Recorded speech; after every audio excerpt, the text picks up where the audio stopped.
we're over She's it. like, really? She's 7 months and a half and now it's this? They have to get up at midnight.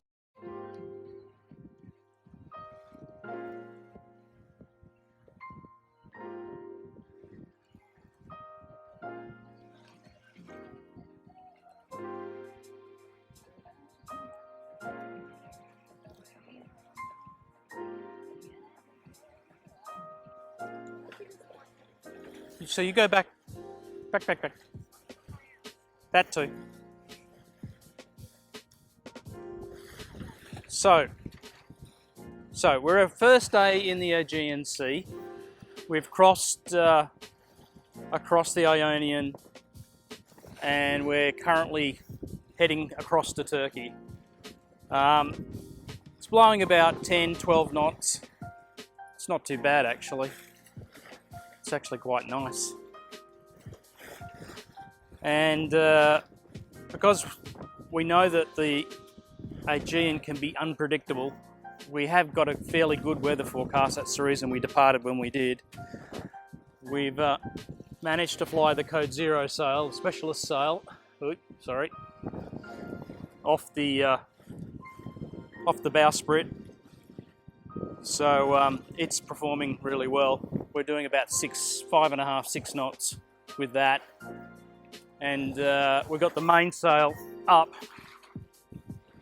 and we've set it on a reef 1. So if the weather does suddenly go berserk or go weird, we'll turn the boat, pack the Code Zero, and then we can continue on just with the mainsail on a reef 1.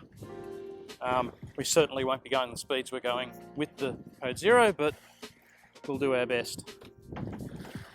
And there's puppy dog down there. She's enjoying it. She's not happy that I'm up here without her. And there's Anna tucked in the back corner, which is the best spot to sit and read a book.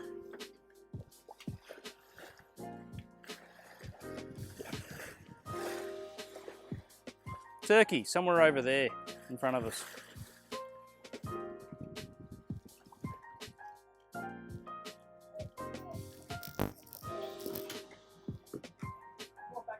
Ella, cockpit. I know, your friends are here.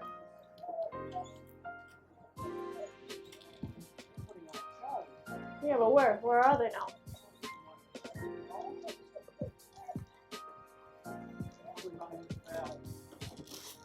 No, there's nothing on the bow.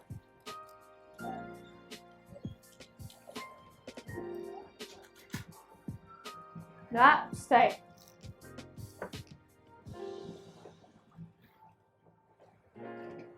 No, they're gone. Okay, so this is Friday to Saturday night watch. I'm doing graveyard watch, so midnight till 4 a.m. Just woke up from my off shift. Gosh, it's so difficult to just wake up and start this shift.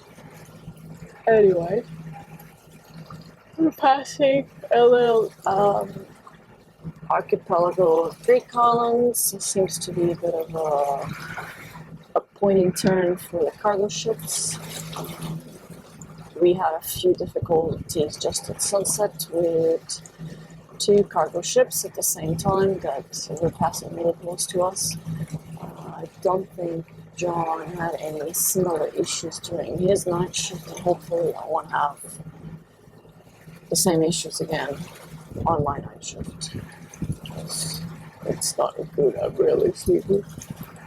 Anyway, very difficult shift, this one. The other one's are easy peasy. This one is just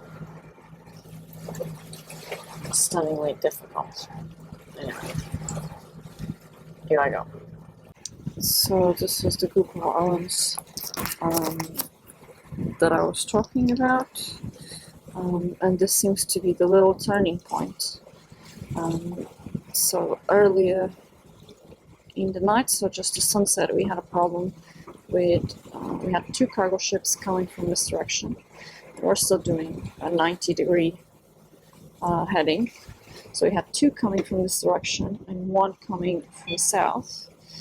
And the 2 so the one far east, often coming from the north, and the one from south, were actually leaving very little room between us and them. The one from the north, for almost 2 hours, played with his heading, 5 degrees to starboard, 5 degrees to port, kind of leaving us a bit on the verge of a collapse, because every time he turned to starboard, he would get to 1.2 nautical miles distance from our stern, according to AIS. Every time he turned to port, he would almost be on a collision course, within point of 1 of nautical mile. The boat from south, MSC Reef. Well, it seems like the MSCs are giving us trouble. The MSC, for 2 hours, kept his heading, kind of going like that, going up.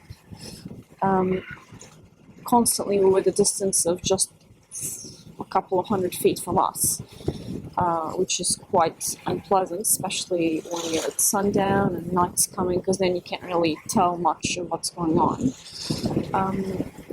Then I decided, okay, enough is enough. I'm going to call this guy, because it came to the point that because we had boats coming from north and boats coming from south, that you don't really have anything to do except literally turn back and backtrack your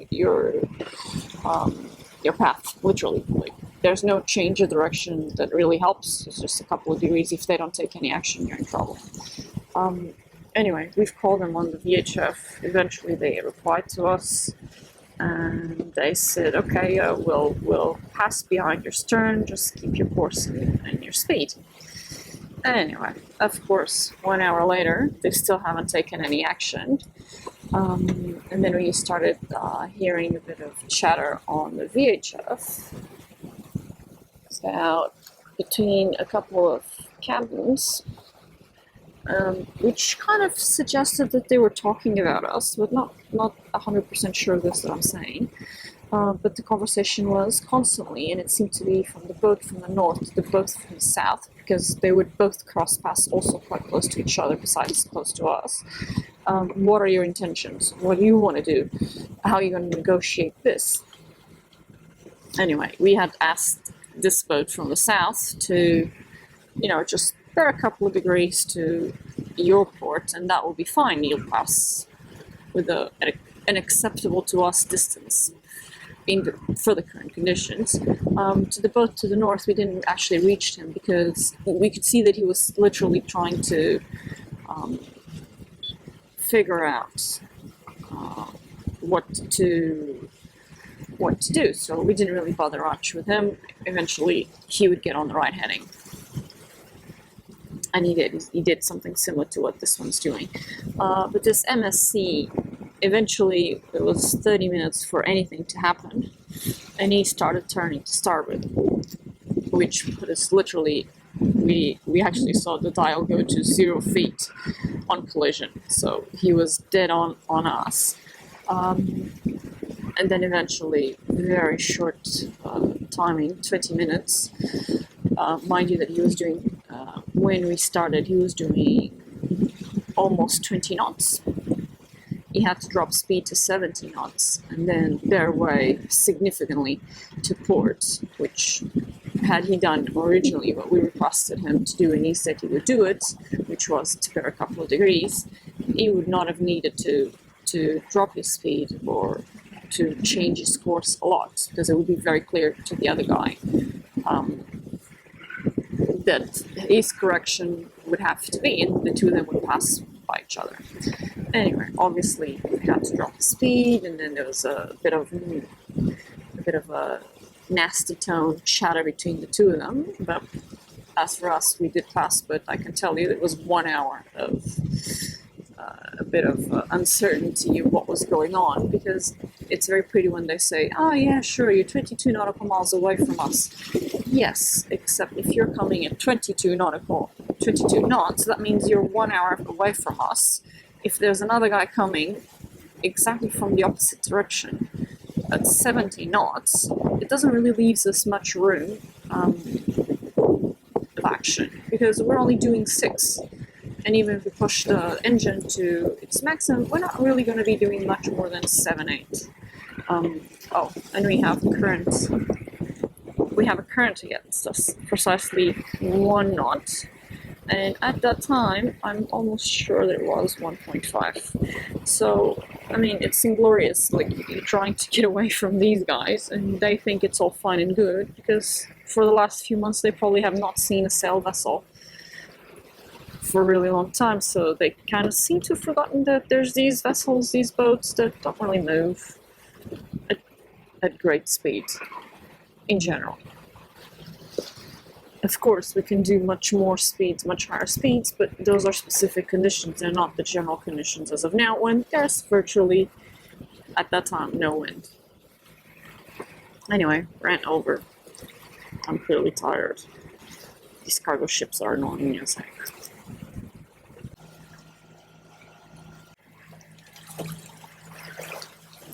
Day 6 at sea, morning of day 6 at sea. I just started my first day watch. So I just got off my off watch after doing the graveyard shift. It was really difficult. While I was doing that shift, actually the weather conditions or the sea state conditions were much calmer than now. Now it's, although it's not high, it's actually quite low wavelets. It's actually quite rolly because the wind is pretty much behind us, and we're not prepared to sail on those conditions at the moment. We're missing the Genoa, as I've said probably 1,000 times by now, due to an accident that we had in Hammamet, a boat that collided with us. But anyway, so we've been having a bit of a rough morning. It's very uncomfortable. John went to sleep inside, so Alice here with me. She's no longer used to this rolly, so she wants to be right on top of me. So as I woke up from my off watch, John had been negotiating with this vessel here, it's a fishing vessel. They're doing circles. So we've managed to overpass him already on my watch. Now we have this one, Sophical. Sophical is funny. He was passing far away from us during my off watch on my graveyard watch, so from midnight to 4. So he's been with us now for 9 hours. Eventually he overcame us, and he's now fishing in this area, and he's been doing circles literally all over the place, and we've already corrected our heading to 95.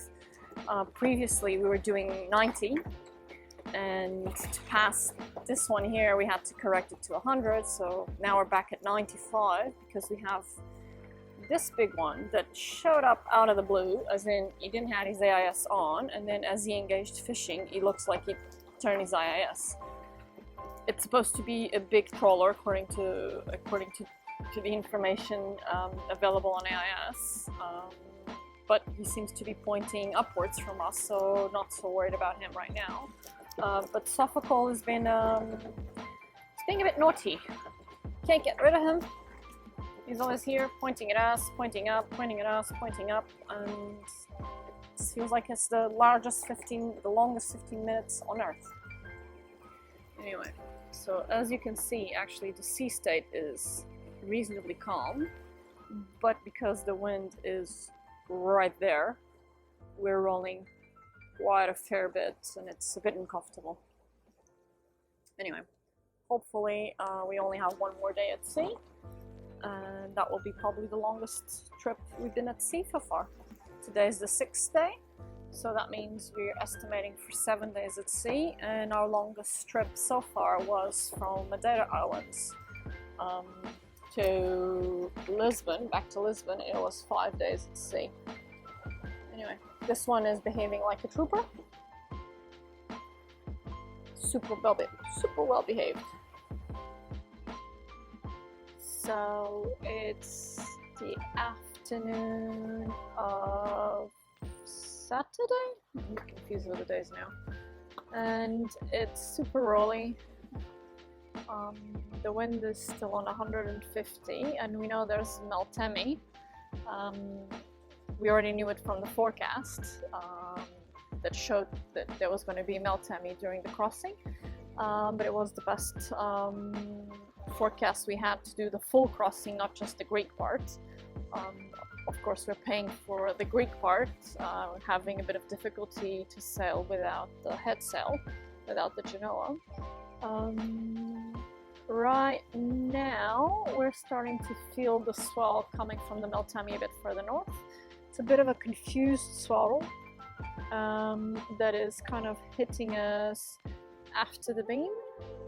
And then we have the winds on 140, 150, even 160 port side. So it's a bit uncomfortable right now. But other than that, we're making good progression. We do have a reef on the main because by now our forecast is approaching 7 days old. And from our experience, the moment you start achieving 5 days on your trip, and that's when the forecast starts not being so reliable as it was before. So we're already past our area where we trust the forecast or our interpretation of the forecast. So now we're prepared for a much stronger Meltemi than it was forecasted, although at the moment,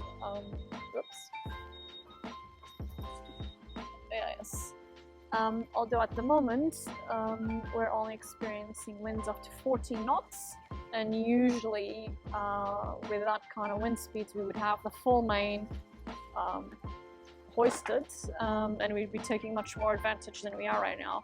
But because the sea state has already increased a little bit and it's so confused and the main is kind of slamming a bit, we've decided to go on one reef as a precaution. Because, as I said before, the forecast that we have is already quite old. And we are in the middle of the Greek islands, passing just north of, well, not just north of Crete, just south of the first group of archipelago islands above Crete. So the seas are confused, the Meltemi is coming, and all the signs there, including the barometer. As per the pilot books that we read, barometer has been dropping quite a bit since we entered Greece, so we're now at 994, I believe, and it's dropped like maybe 20 points. I'll need to check that on the logbook. So we know that Meltemi is in fact coming. We just need to kind of be prepared for stronger than the forecast, and therefore we're now motoring a lot more than we did on the previous sections of the trip.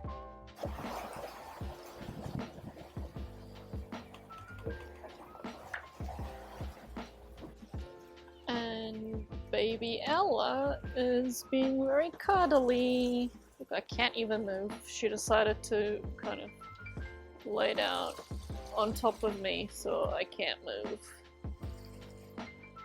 Yeah.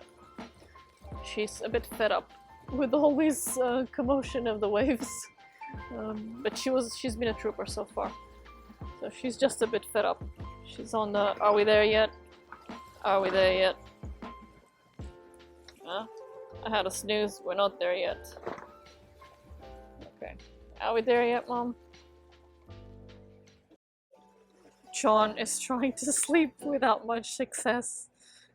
7 days and no sleep. Ah, come on, you slept bits, but not very profoundly.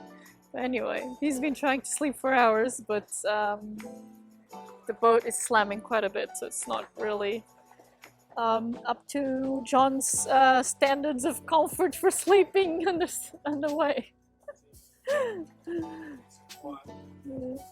See, I sleep pretty much through anything, provided that I know that John is half awake and in charge of the boat. I'll sleep through pretty much through anything. But John has a bit more difficulty, so he's trying to relax. Anyway, do you want good news or bad news? Good news first. Okay, so the good news is that the only boat that it looks like it's gonna give us, potentially could give us some concerning crossing us on the cargo ship lane that we're going to cross now is right there. And because I've been so reluctant on adjusting our course, slowly, he's been adjusting his, so it went... On this position is okay, because we are like... it's this one. This one. So, let's put it this way, he's already changed his course by 5 degrees. Naughty, but anyway. I mean, I was prepared to turn us a bit further south and pass behind him, but he's been so kind and he's going much faster, so what the heck. Let him change his course.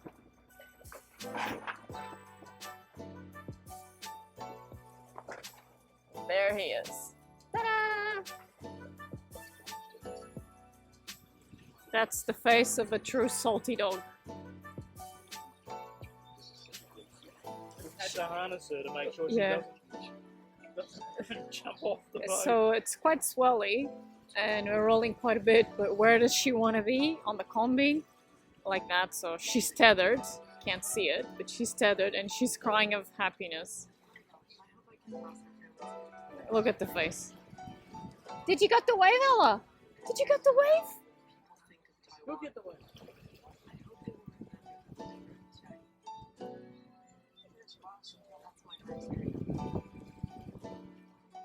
Either that or there's dolphins in the area.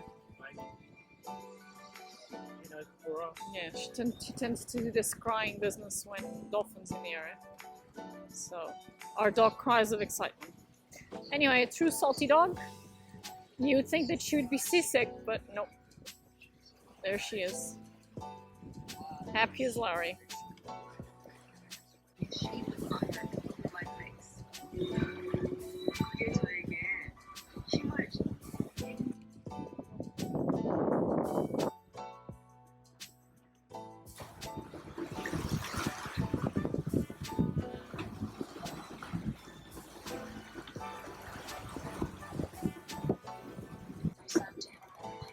Say it? I think Ella's saying I had enough. Yeah, it's been a bit rough this afternoon. Actually, it's been rough all day, but it's been building. It's been building and building, and now like we're over it. Like, really? 7 She's, months and a half, and now it's this? You have to get up at midnight to make it to somewhere. anyway, we're about to pass around a headland just there in front of us. Once we pass that, it should be a lot better. So, let's see how we go.